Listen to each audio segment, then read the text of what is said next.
Irmãos, a graça e a paz do Senhor Jesus.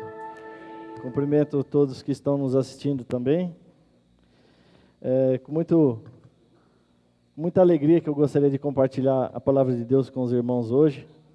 Muita responsabilidade também. Meus queridos, nós vamos abrir nossas Bíblias no livro de Lucas, capítulo 16, de 19 a 31. Nós vamos ler a palavra de Deus, em seguida vou fazer uma oração. Todos abriram? Todos, quem tem a Bíblia no celular aí, por favor. Hoje nós vamos acompanhar o texto sagrado. Eu acho que é comum, né? Então, eu gostaria que os irmãos abrissem suas palavras no capítulo 16, de 19 a 31. Amém? Vamos orar. A minha tradução é a Revista Atualizada. Ora, havia certo homem rico que se vestia de púrpura e de linho finíssimo, e que todos os dias se regalava esplendidamente. Havia também certo mendigo, chamado Lázaro, coberto de chagas, que jazia à porta daquele, e desejava alimentar-se das migalhas que caíam da mesa do rico. E até os cães vinham lamber-lhes as úlceras. Aconteceu morrer o mendigo e ser levado pelos anjos para o seio de Abraão. Morreu também o rico e foi sepultado. No inferno, estando em tormentos, levantou os olhos e viu ao longe Abraão e a Lázaro no seu seio. Então, clamando, disse: Pai Abraão, tem misericórdia de mim, e manda Lázaro que molhe em água a ponta do dedo e me refresque a língua, porque estou atormentado nesta chama. Disse, porém, Abraão: Filho, lembra-te de que recebestes os teus bens em tua vida, e Lázaro igualmente os males. Agora, porém, aqui ele está consolado e tu em tormentos. E além de tudo, está posto um grande abismo entre nós e vós, de sorte que os que querem passar daqui para vós outros não podem, nem os de lá passar para nós. Então replicou: Pai, eu te imploro que mandes a minha casa paterna, porque tenho cinco irmãos, para que lhes dê testemunho, a fim de não virem também para este lugar de tormento. Respondeu Abraão: Eles têm Moisés e os profetas, ouçam-nos. Mas ele insistiu: Não, pai Abraão, se alguém dentre os mortos for ter com eles, arrepender-se-ão.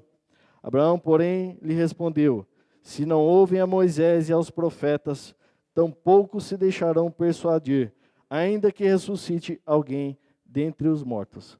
Vamos orar? Pai, muito obrigado, Senhor, pela Tua palavra. Tua palavra é nosso maior tesouro.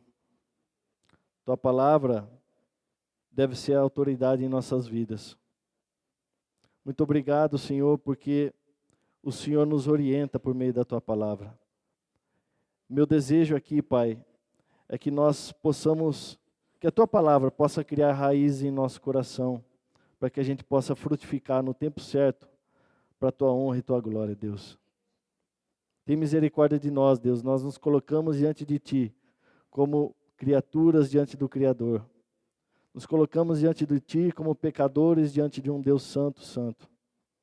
Também, Pai, nos colocamos como filhos diante de um Pai, pedindo que ouça a nossa oração, ouça o nosso clamor, fale ao nosso coração por meio da Tua palavra, Deus. Que o Teu Espírito Santo possa gravar no coração daqueles que ouvem, assim como no meu, aquilo que vem do Senhor, que não seja a palavra de homens, nem retórica humana, mas que o Teu poder e a Tua palavra seja engrandecido, seja glorificado o Senhor. Nós Te oramos, agradecidos em nome de Jesus. Amém. Meus queridos, a minha responsabilidade hoje aqui é muito simples. É apenas o desejo de ler a palavra de Deus, explicar esse trecho para vocês e depois fazer uma aplicação de tudo aquilo que nós vamos estudar hoje. Então, gostaria de pedir que os irmãos tenham atenção, porque nós discorreremos versículo a versículo.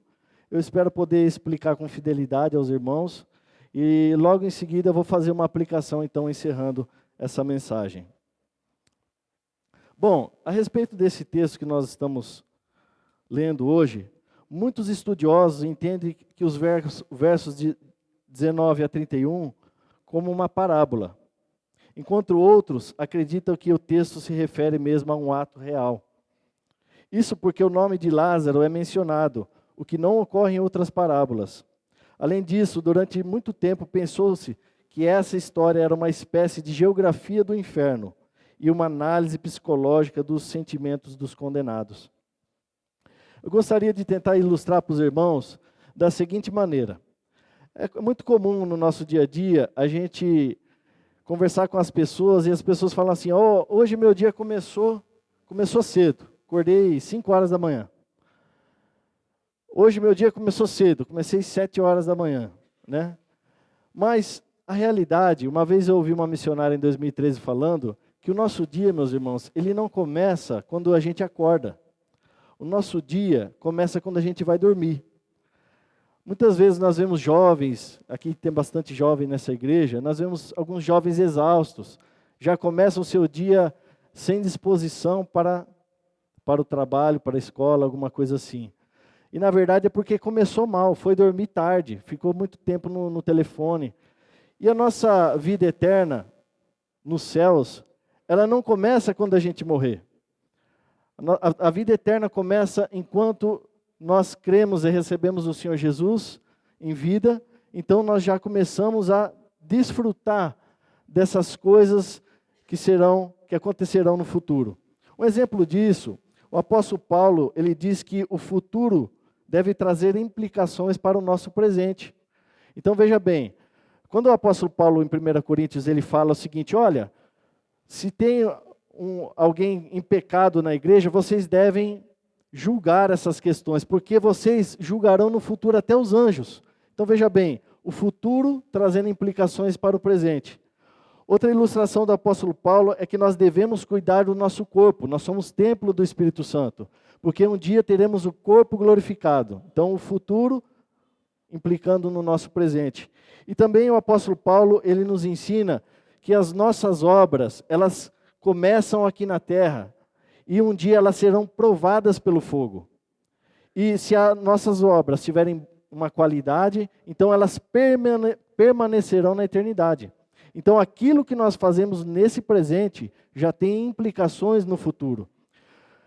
Existe um termo, de quem gosta de escatologia, eu sei que o Mateus gosta bastante, que é um termo chamado já e ainda não. O reino de Deus já foi inaugurado, porém não estabelecido. E o reverendo Heber Campos Júnior, ele diz que nós devemos viver o já, com vistas ao ainda não. Então, é justamente isso que eu gostaria de falar para os irmãos, que nessa vida, agora, aquilo que nós fazemos tem implicações no futuro. Se nós pudéssemos dividir essa parábola em duas, a gente deveria dividir ela a respeito desta vida e na vida por vir. Ela está dividida nesses dois assuntos. E eu gostaria de resumir da seguinte maneira a respeito desta vida.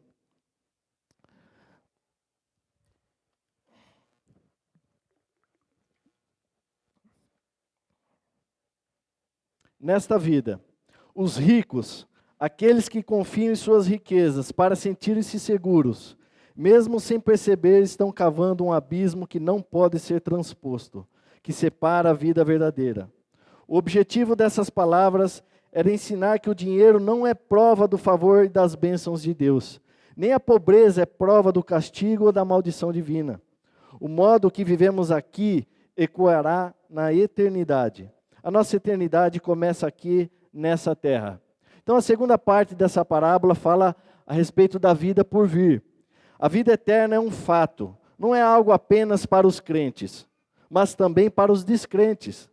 Entretanto, o destino dos santos e dos ímpios não é o mesmo. Os que creem serão chamados pelo nome, serão transformados de uma natureza incorruptível e serão consolados. Os crentes habitarão em paz com Deus eternamente. Porém, os descrentes estarão separados por um abismo. Serão entregues às suas próprias paixões e desgraça. Sofrerão no corpo toda a cólera de Deus. Serão retribuídos pela injustiça que cometeram nessa terra. Não terão uma segunda chance. Não terão oportunidade de perdão e receberão a justa condenação de Deus.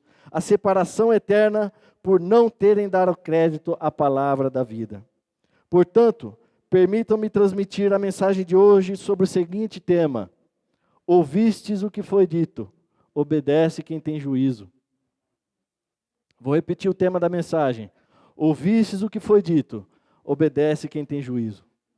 Então, vamos ler o versículo 19 e vamos tentar aprender o que ele nos ensina. Verso 19. Ora, havia certo homem rico que se vestia de púrpura e de linho finíssimo e que todos os dias se regalava esplendidamente. O texto não está falando que ele era rico, mas o texto está tentando nos ilustrar que ele era podre de rico. Uma vez que tinha o costume de se vestir de linho e de púrpura. A tinta chamada púrpura era removida de um molusco, portanto era um processo muito caro. Era um estilo de roupa reservado apenas para a realeza da época. Ao lermos que sobre a parte interna da roupa era composta de linho fino, precisamos considerar o que Jesus disse. Vivia todos os dias em radiante esplendor, quando ele diz, regalava-se esplendidamente. Verso 20 e 21. Havia também certo mendigo chamado Lázaro, coberto de chagas, que jazia à porta daquele. E desejava alimentar-se das migalhas que caíam da mesa do rico, e até os cães vinham lamber-lhes as úlceras. O texto destaca o contraste entre o rico e o mendigo. Por um lado, comia bem o rico, se vestia de púrpura, linho finíssimo e radiante esplendor. Por outro lado, o mendigo, companheiro de animais, coberto de feridas e jogado à porta da casa, e comia muito mal. Uma coisa é certa, o rico ostentoso não prestava atenção ao mendigo, nem ainda ajudava, mas vivia unicamente para si. Um fato importante a respeito dessa palavra Lázaro, essa é a única parábola, meus irmãos, que é mencionado o nome de uma pessoa. As outras parábolas, Jesus nunca cita o nome, então por isso algumas pessoas acreditam que é uma história verdadeira. Mas esse nome Lázaro, ele deriva de uma palavra do hebraico que significa Eleazar, que significa Deus tem socorrido. Fato interessante, então, esta é a única parábola na Bíblia que Jesus chama alguém pelo nome.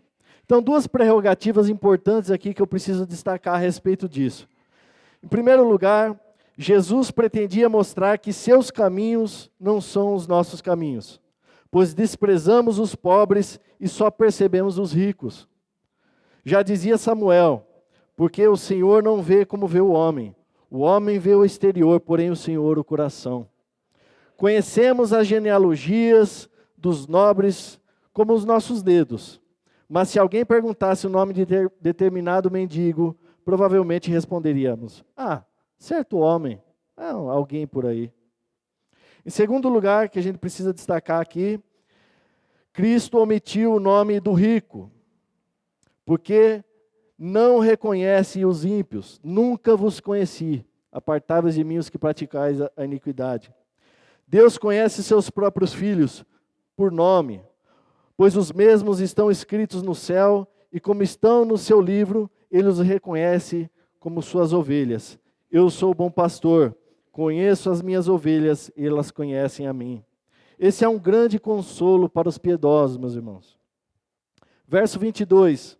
Aconteceu morrer o mendigo e ser levado pelos anjos para o seio de Abraão. Morreu também o rico e foi sepultado.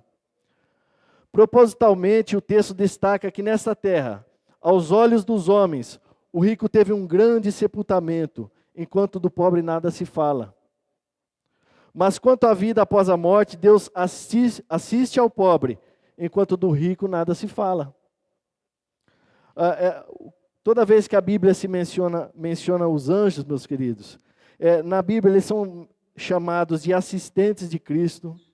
coristas celestiais, arautos de boas notícias concernentes à nossa salvação, defensores dos filhos de Deus, embora sejam inferiores aos filhos de Deus, porque o apóstolo Paulo fala que nós julgaremos os anjos no futuro.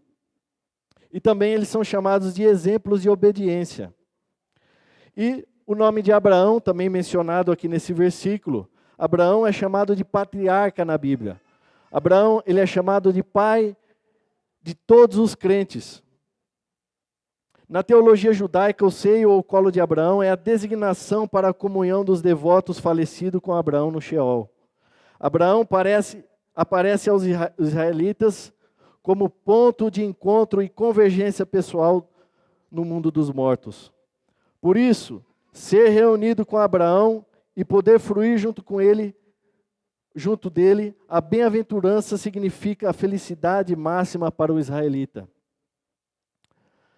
O Catecismo Maior de Westminster começa com a seguinte pergunta: qual é o fim supremo e principal do homem? E a resposta: o fim supremo e principal do homem é glorificar a Deus e alegrar-se nele para sempre.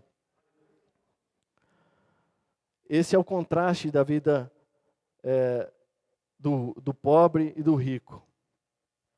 Segunda parte, então, que nós continuaremos a respeito da vida por vir, que se refere a essa parábola.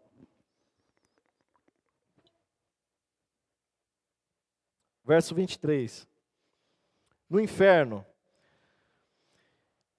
estando em tormentos, levantou os olhos e viu ao longe a Abraão e a Lázaro no seu seio. Existe um grande contraste entre Hades, ou seja, o inferno, e o paraíso. Por um lado, tormento, pelo outro, alegria e paz. Não devemos ficar presos a alguns detalhes desse texto, quando diz que ele levantou os olhos, ou a questão de molhar a ponta do dedo com água. Antes, devemos focar que existe consciência após a morte, e que uns estão sofrendo, enquanto outros estão em perfeita paz com Deus.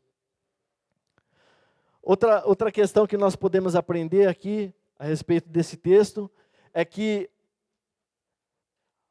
aqueles que morrem, eles não ficam nessa terra. Alguns acreditam em alma penada, não é verdade? Esse texto está dizendo que eles não estão na terra. Não existe alma penada. E outras doutrinas também ensinam que quando nós tivermos os nossos corpos transformados com a volta de Cristo, nós não lembraremos das coisas dessa terra. Que não haverá memória de mais nada que houve aqui nessa terra. E esse texto nos mostra o contrário. Que depois da morte existe consciência, e essa consciência implica também em até um certo, digamos que, remorso do rico. Esse homem, então, ele chama Abraão por pai.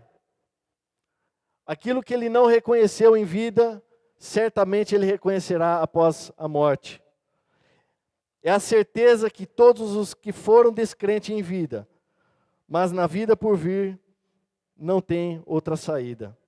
Pelo que também Deus, Filipenses 2, de 9 a 11, pelo que também Deus o exaltou sobremaneira e lhe deu o nome que está acima de todo nome, para que ao nome de Jesus se dobre todo o joelho, nos céus, na terra e debaixo da terra, e toda língua confesse que Jesus Cristo é o Senhor, para a glória de Deus e Pai. Então, todo mundo um dia irá confessar a respeito de Jesus, o nosso Senhor, e do nosso Deus e Pai. Porém, de nada mais importa. Não importa reconhecer isso nos céus, nós precisamos reconhecer isso em vida. Também nós vemos aqui a expressão que diz o seguinte: tem misericórdia de mim. A exclamação demonstra um belo grito inútil por socorro. No inferno não adianta pedir misericórdia. Já dizia Pedro: não retarda o Senhor sua promessa, como alguns a julgam demorada. Pelo contrário, Ele é longânimo para convosco, não querendo que nenhum pereça, senão que todos cheguem ao arrependimento. Algumas pessoas, vendo as maldades da vida, o mundo como ele está caminhando, ficam: mas cadê Deus? Cadê as promessas de Deus? Por que Jesus não volta? porque Deus é gracioso e misericordioso. A longanimidade de Deus é para que todos cheguem ao pleno arrependimento. Então nós devemos entender que isso é a misericórdia de Deus. Então, não adianta pedir misericórdia de Deus na vida por vir. Nós precisamos pedir essa misericórdia agora. A respeito dos tormentos do inferno, Jesus, ele descreve mais ou menos assim como é esse tormento no inferno. E se tua mão te faz tropeçar, corta, pois é melhor que entrares maneta na vida, do que tendo as duas mãos ir para o inferno, para o fogo inextinguível, onde não lhes morre o verme, nem o fogo se apaga.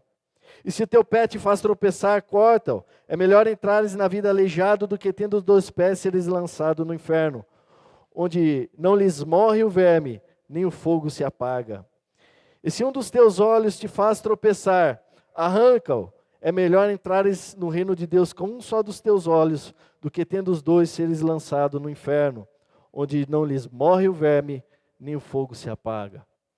Olha como é o tormento no inferno. Não morre verme e nem fogo se apaga.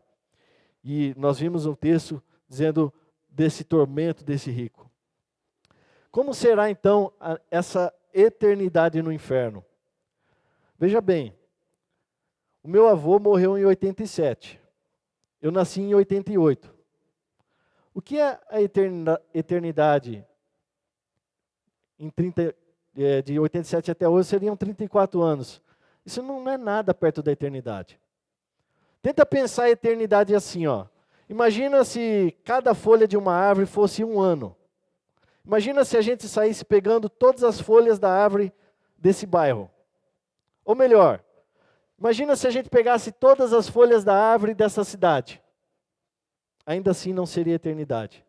Imagina se a gente pegasse todas as folhas da árvore da Amazônia e do Brasil todo, ainda assim não seria a eternidade. Se a gente pegasse todas as folhas da árvore do mundo, meus irmãos, não chega aos pés da eternidade. Meu pai morreu agora em janeiro, devido ao Covid. Eu não sei qual foi o destino do meu pai. Mas se o destino dele, se ele não creu em vida, eu imagino que de janeiro para cá, são dias dolorosos e de muito tormento, onde o fogo não se apaga e nem o verme consome ou morre. Hebreus 10, de 26 a 31 diz o seguinte: porque se vivemos deliberadamente em pecado, depois de termos recebido o pleno conhecimento da verdade, já não nos resta sacrifício pelos pecados. Pelo contrário, certa expectação horrível de juízo e fogo vingador, prestes a consumir os adversários. Sem misericórdia morre pelo depoimento de 2 ou 3 testemunhas, quem tiver rejeitado a lei de Moisés. De quanto mais severo castigo julgais vós, será considerado digno aquele que calcou aos pés o Filho de Deus e profanou o sangue da aliança, com o qual foi santificado e ultrajou o Espírito da graça. Ora, nós conhecemos aquele que disse: a mim pertence a vingança, eu retribuirei. E outra vez, o Senhor julgará o seu povo. Horrível coisa é cair nas mãos do Deus vivo. Não subestime os alertas de Deus. E é o que Jesus está tentando nos fazer, primeiramente aos fariseus daquela época, mas também a nós. Jesus estava alertando aquele povo dos perigos da riqueza. Jesus disse o seguinte: é mais fácil um camelo passar pelo fundo de uma agulha do que o rico entrar no reino de Deus. Não é pecado você ser rico. Não é pecado, a Bíblia não proíbe você ser rico, e nem fala que é pecado. Mas o apóstolo Paulo, ele diz o seguinte: exorta aos ricos do presente século, que não sejam orgulhosos, nem depositem a sua esperança na instabilidade da riqueza, mas em Deus, que em tudo nos proporciona ricamente para o nosso aprazimento. Que pratiquem o bem, sejam ricos de boas obras, generosos em dar e prontos a repartir. Que acumulem para si mesmos, tesouros, sólido fundamento para o futuro, a fim de se apoderarem da vida, da verdadeira vida. Ele também diz em Timóteo: ora, os que querem ficar ricos caem em tentação e cilada, e em muitas concupiscências insensatas e perniciosas, os quais afogam os homens na ruína e perdição. Veja bem, meus queridos, todos nós temos a tendência de pensar que os ricos é que alcançam os favores de Deus, e não os pobres, não é verdade?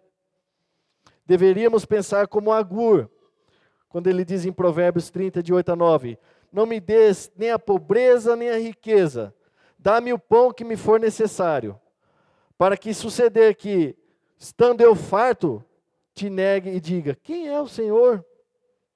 Ou que empobrecido venha eu a furtar e profane o nome de Deus. Nós deveríamos orar como Agur, pedir, Senhor, me dá o necessário, porque se eu tiver muito, eu vou profanar o teu nome. E também não me dê muito pouco, para que eu venha furtar e profane o teu nome. Verso 25 e 26. Disse, porém, a Abraão, filho, lembra-te de que recebestes os teus bens em tua vida, e Lázaro igualmente os males. Agora, porém, aqui ele está consolado, tu em tormentos. E além de tudo está posto um grande abismo entre nós e vós, de sorte que os que querem passar daqui para vós outros não podem, nem os de lá passar para nós. Entre os salvos no seio de Abraão e os condenados no Hades, há um grande abismo, que não será vencido por nenhum arbítrio e nenhuma compaixão. Trata-se de uma separação totalmente intransponível, enorme e profunda. Por meio do grande abismo, a separação entre o lugar dos bem-aventurados e o lugar dos condenados é definida como uma ordem inalterável do mundo. Por esse motivo, é impossível atender o pedido do rico. Verso 27 e 28. Então replicou, Pai, eu te imploro que o mandes à minha casa paterna, porque tenho 5 irmãos, para que lhe dês testemunho, a fim de não virem para esse lugar de tormento. Meus queridos, se existe algo que os mortos gostariam de falar para nós, caso pudessem, são as realidades contidas na palavra de Deus. E nós, os vivos, devemos pregar em vida a mensagem do Evangelho enquanto há fôlego. Ele é longânimo para convosco, não querendo que nenhum pereça, senão que todos cheguem ao arrependimento.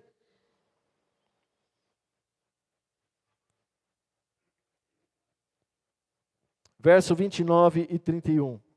29 a 31. Respondeu-lhe Abraão, eles têm Moisés e os profetas, ouçam-nos. Mas ele insistiu, não, pai Abraão, se alguém dentre os mortos for ter com eles, arrepender-se-ão.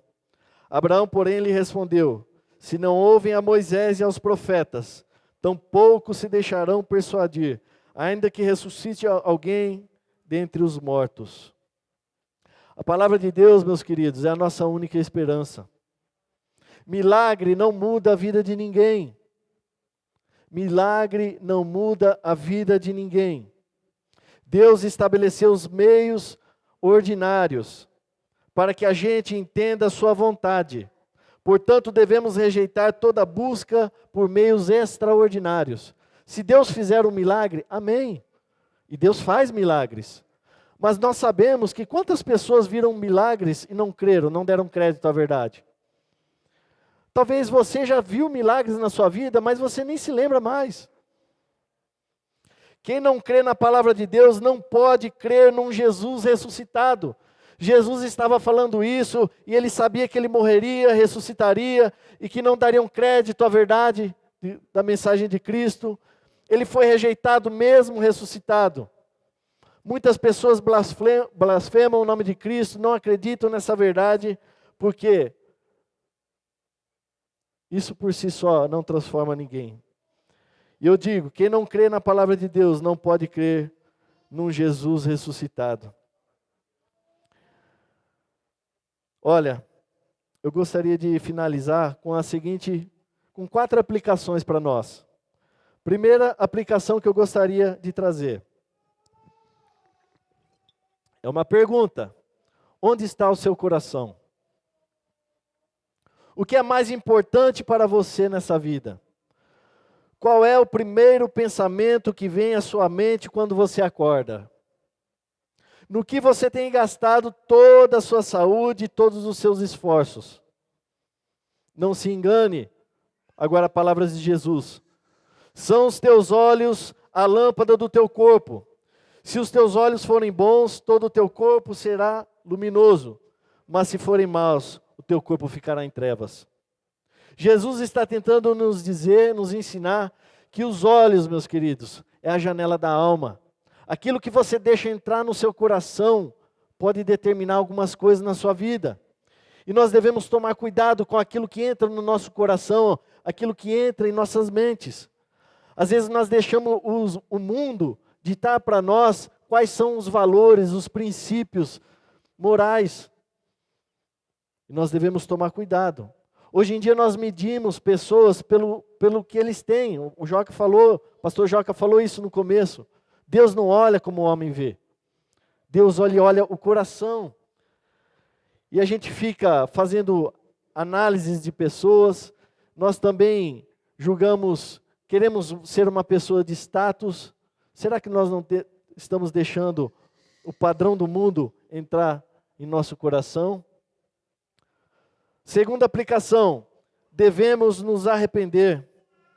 As dores e os tormentos do inferno se tornam reais por meio dessa história e servem como um lembrete duro da necessidade de nos arrependermos agora, antes que seja tarde. Ora, não levou Deus em conta os tempos da ignorância. Agora, porém, notifica aos homens que todos em toda parte se arrependam, porquanto estabeleceu um dia em que há de julgar o mundo com justiça, por meio de um varão que destinou e acreditou diante de todos, ressuscitando dentre os mortos. Terceira aplicação, devemos crer na palavra de Deus. Os irmãos não precisam e não receberão uma mensagem especial, pois já possuem a palavra necessária e preciosa. Tudo o que precisam saber é que ela está à sua disposição. A palavra de Deus não mudará nem passará, disse Jesus. Toda a Escritura é inspirada por Deus e útil para o ensino, para a repreensão, para a correção, para a educação na justiça, a fim de que o homem de Deus seja perfeito e perfeitamente habilitado para toda a boa obra, disse o apóstolo Paulo. A palavra de Deus é tudo o que nós precisamos. Se tem uma mensagem, meus queridos, que essas pessoas, tantas milhares de pessoas que morreram agora na pandemia, se pudessem voltar para alertar os seus familiares, como esses homens que nós lemos aqui, esse homem rico que nós lemos aqui, é nos alertar da realidade das promessas de Deus, da vida por vir. Se você já não tem mais o seu pai ou sua mãe, se você também perdeu algum ente querido nesse tempo, se ele pudesse te trazer uma mensagem aqui hoje, ele te diria, se arrependa enquanto é tempo. Se arrependa enquanto é tempo, porque aqui não tem mais misericórdia de Deus. Estamos separados eternamente. E por último, devemos pregar a palavra que os mortos gostariam de pregar. É nosso dever pregar o evangelho em sua íntegra, pois Deus condena toda e qualquer apatia espiritual. Se Ezequiel não pregasse a mensagem de Deus, o sangue seria cobrado sobre a cabeça dele. O apóstolo Paulo disse o seguinte: se anuncio o evangelho, não tenho de que me gloriar, pois sobre mim pesa essa obrigação, porque ai de mim se não pregar o evangelho. O apóstolo Paulo falando, ai de mim se não pregar o evangelho. Quanto mais nós. Por isso, quem crê no Filho tem a vida eterna. O que todavia se mantém rebelde contra o Filho, não terá vida, mas sobre ele permanece a ira de Deus. Por isso, é agora. O tempo é hoje. Portanto, meus queridos, eu encerro com a seguinte frase, tema da mensagem: ouvistes o que foi dito, obedece quem tem juízo. Deus abençoe.